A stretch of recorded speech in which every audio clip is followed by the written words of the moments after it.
The treaty that Rome and Parthia made with each other at the beginning of Augustus's reign did not lead to peace. Both adversaries continued to build intrigues and wage war at the hands of their allies. The main bone of contention between them was Armenia.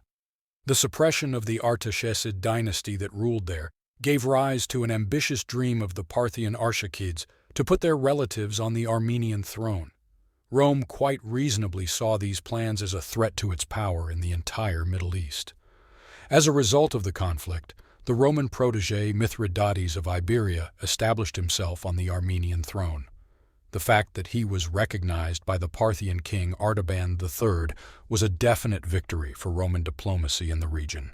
However, the established order was soon disrupted by the flighty whim of Gaius Caesar Caligula, who succeeded the aged Tiberius.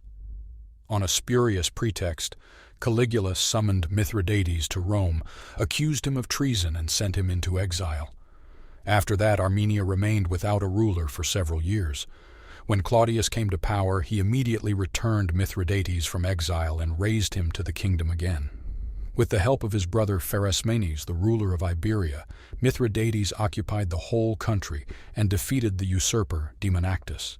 For some time he also had to fight with Zenon, who ruled in Armenia Minor, but this conflict was settled by the Romans.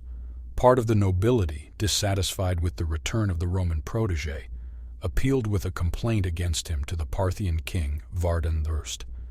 Busy at this time fighting with his brother Gotarts II, the latter ordered to undertake a campaign to Armenia dependent on him, Izat Adiabensky. However, the Roman viceroy Vibius Mars organized a show of force on the border, and the campaign did not take place. Relations between brothers Mithridates and Pharasmanes cooled.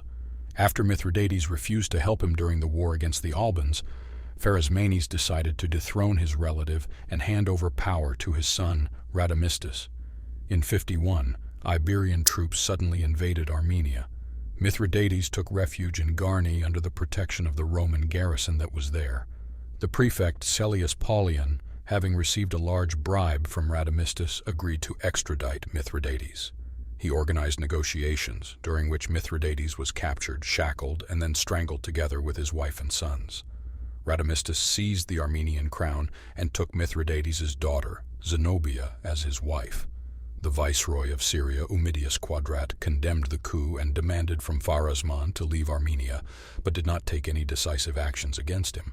Meanwhile, Radamistus gained the support of the procurator of Cappadocia, Julius Polignus, who arrived at Artaxatu for the coronation and personally placed a diadem on his head. For the newly enthroned Parthian king Vologas I, the coup d'état in Armenia was the perfect pretext for an invasion. Under the pretext of revenge against his murderer, Vologas entered the Armenian lands. The Parthians quickly occupied Tigranokerta and then the capital Artaxata. The Parthian ruler elevated his brother Tiridates to the royal throne. In winter, the lack of provisions and the epidemic that swept across the country forced the Parthians to retreat. Radamistos retook Armenia and began to brutalize his opponents. His actions provoked a general revolt. Radamistus was banished and fled again to Iberia. To prevent his pregnant wife Zenobia from falling into the hands of his pursuers, Radamistus stabbed her and threw her into the river Araxes. Some shepherds found the woman alive, took her out and brought her to Tiridates, who treated her mercifully, expecting in this way to legitimize his claim to the throne. Pharasman met his son unfriendly, and some time later ordered his execution for attempted conspiracy. All these events seriously disturbed Rome, where at this time Claudius was succeeded on the throne by the 17-year-old Nero. The actual rulers were the young emperor's mother Agrippina the Younger, the praetorian prefect Afranius Burr, and the tutor Annius Seneca. They made the decision to go to war with Parthia. Immediately orders were given to replenish the eastern legions and move troops to the borders of Armenia. The dependent rulers Antiochus of Commagene and Agrippa II, who ruled in Judea, were instructed to provide auxiliary troops. At the same time, Agrippa's relative Aristobulus was appointed governor of Armenia Minor, and Soem, ruler of Emesa, was appointed king of Sophina. Supreme command in the coming war was given to the experienced Gnaeus Domitius Corbulo. He had previously proved his military prowess and political loyalty by commanding troops in Germany. Corbulan was given control of the border province of Cappadocia and the legions stationed there. These measures greatly delayed the beginning of military operations. The situation was also complicated by the lack of clear instructions from Rome, where the advisors of the young emperor were busy with intrigues and power struggles. To gain time, Corbulan and Ummidius Quadratus sent ambassadors to Vologesus with peaceful exhortations and demanding hostages. The Parthian king was also not interested in the conflict, since his son Vardanus had revolted against him in Hyrcania. Fearing the further spread of rebellion, Vologesus agreed to a truce and sent to the Romans as hostages the most noble members of the Arshakid family. In the fall of 57, Corbulan completed the necessary preparations, and with an army of 3 legions, camped in the harsh, mountainous terrain near the border of Armenia.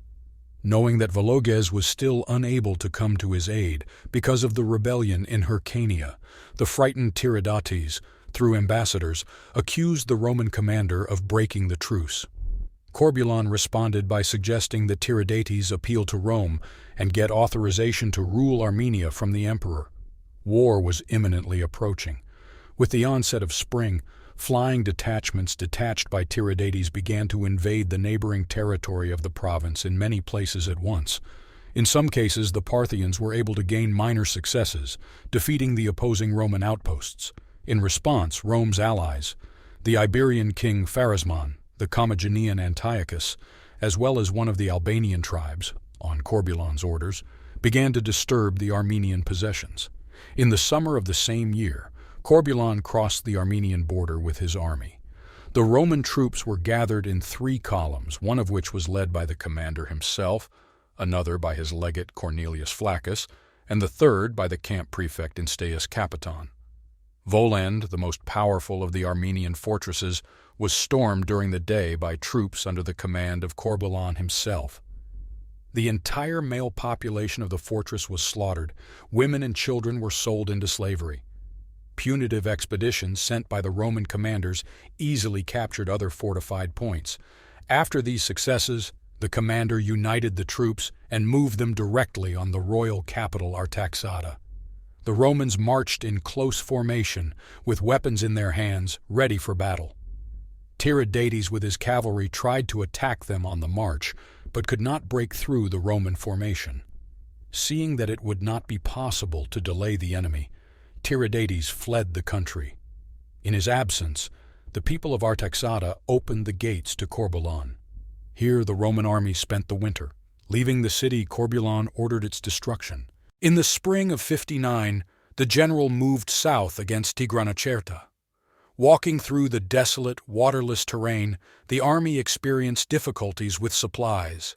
Any resistance was ruthlessly suppressed.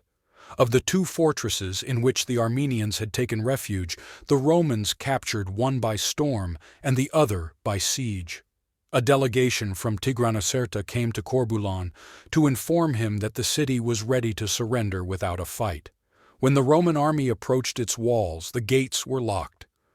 To avoid a prolonged siege, Corbulan immediately executed the noble hostage and used a catapult to throw his head into the city. Coincidentally, the head fell right in the middle of the council that was deciding on the surrender. The gates immediately swung open. Only a small group of youths encamped in the city citadel and continued to fight to the end. In the captured Tigranocerta, the Roman army settled down for wintering. In the beginning of 60 years, Tiridates has made one more attempt to return the kingdom. However, his attack was repulsed by legate Severus Verulanus, sent by Corbulan. By fire and sword, the whole country was soon brought back to submission. Nero appointed Tigranes V, great-grandson of the last Cappadocian king Archelaus, as its ruler. Since a large part of the population still sympathized with the Parthians, order was maintained in different parts of the country by allied rulers. At the beginning of 61, Tigranes, with his forces and the Roman troops under him, invaded Adiabena, defeated the army of its ruler Monobaz, drove him out, and took possession of the whole country. Monobazus fled to the court of Vologesus, whom he openly censured for leaving him without any support in the face of the enemy threat. After the loss of Armenia to Tiridates, the capture of Adiabena by Tigranes, and the Roman alliance with the rebellious Hyrcanians, Vologases could no longer stand idly by without risking a permanent loss of royal prestige. He immediately convened a meeting of the highest dignitaries, satraps, and dependent rulers, where he announced that he intended to avenge the Romans for all the offenses caused and to return the possessions of Tiridatu and Monobazu. Mones, a noble man, was given large groups of horsemen with whom he was to expel Tigranes from Adiabena and Armenia. The king himself intended with the main forces to invade directly into the limits of the Roman power. Moneses was the first to open military operations. He broke into Adiabena and returned power over the country to Monobazu, after which he rushed into Armenia. Caught by surprise, Tigranes retreated without offering any resistance. Following his trail, Moneses approached Tigranokerta, where there was a strong garrison and stored large supplies of food. The attempted assault ended in failure. Parthian and Adiaben troops with heavy losses were driven back from the walls. Then, Moneses placed soldiers around the city and moved to a systematic siege.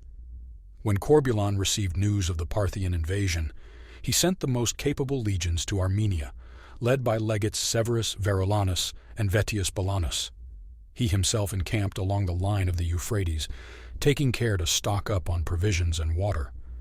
The envoy he had sent arrived at Vologases with a demand to withdraw the Parthian forces from Armenia.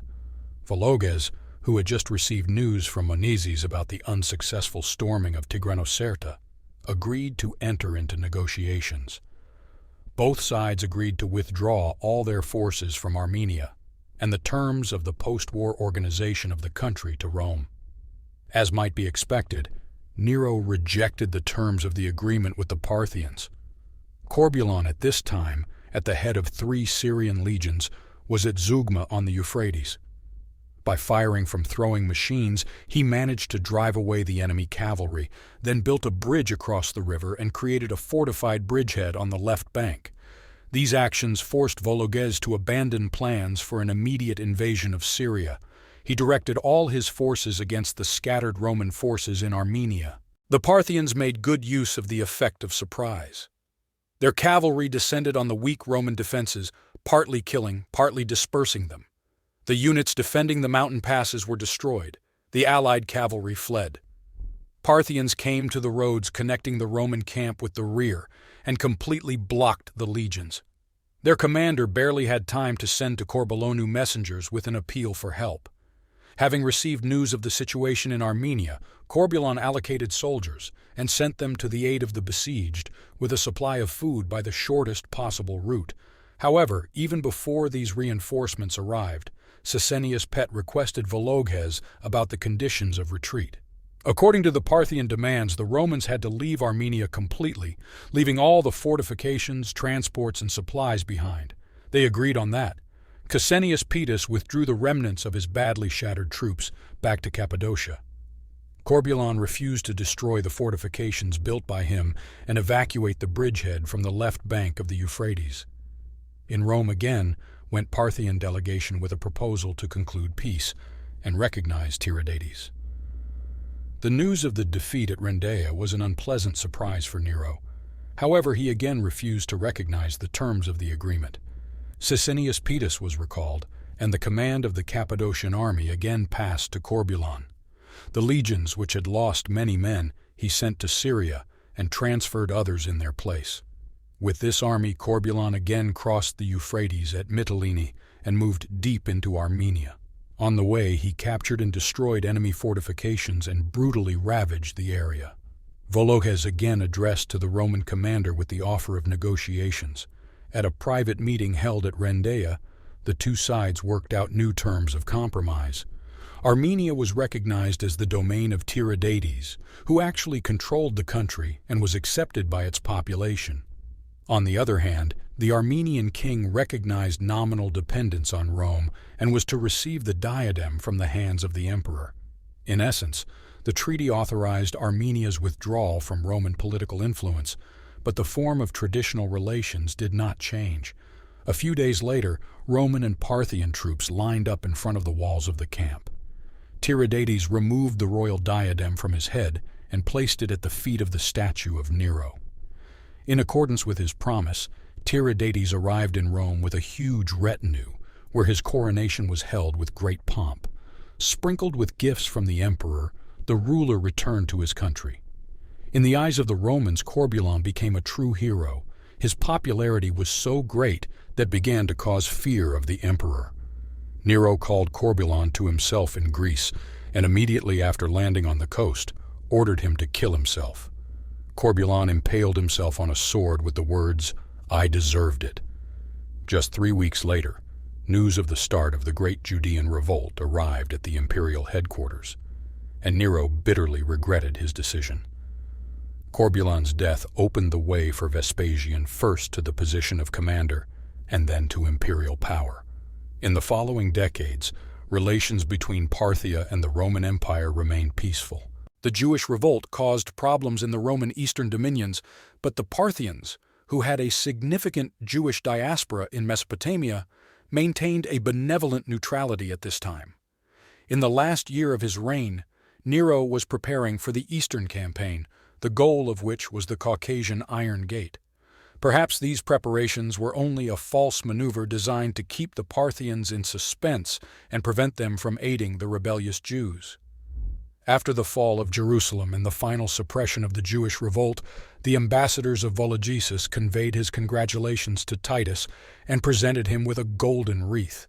In 72, the Syrian governor Sicinius Paetus accused before the emperor Antiochus of Commagene of conspiring with the Parthians and annexed his kingdom on orders from Rome.